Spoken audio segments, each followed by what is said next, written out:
আপনার wifi signal ফুল দেখালেও কি internet খুব ধীর গতিতে চলছে? অথচ আপনি কোনো বড় কাজ করছেন না?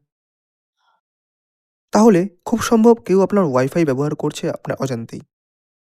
আজকের এই ভিডিওতে আমি দেখাবো কিভাবে বুঝবেন আপনার ওয়াইফাই চুরি হয়েছে কিনা এবং কিভাবে খুব সহজেই সেটা সমাধান করবেন। বর্তমানে ওয়াইফাই পাসওয়ার্ড একবার অন্যের হাতে চলে গেলে পাশের ফ্ল্যাট, দোকান বা অচেনা কোনো ডিভাইস আপনার ইন্টারনেট ব্যবহার করতে পারে।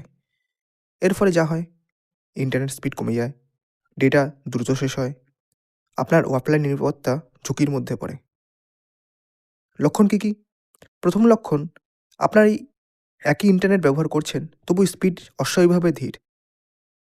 দ্বিতীয় লক্ষণ, আপনার ফোন বা ল্যাপটপ বন্ধ থাকলেও রাউটারের লাইট ঘন ঘন ব্লিঙ্ক করছে। এই দুটি লক্ষণ একসাথে থাকলে সতর্ক হওয়া জরুরি। কিভাবে নিশ্চিত হবেন?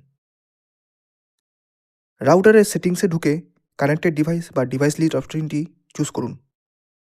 যদি সেখানে আপনার নিজের ডিভাইস ছাড়া অন্য কোনো অজানা ডিভাইস দেখেন, তাহলে বুঝবেন আপনার ওয়াইফাই কেউ ব্যবহার করছে। সমাধান কি? না, সমাধান খুবই সহজ। প্রথমত, ওয়াইফাই পাসওয়ার্ড সঙ্গে সঙ্গে পরিবর্তন করুন। দ্বিতীয়ত, WPA2 বা WPA3 সিকিউরিটি এনেবলে রাখুন।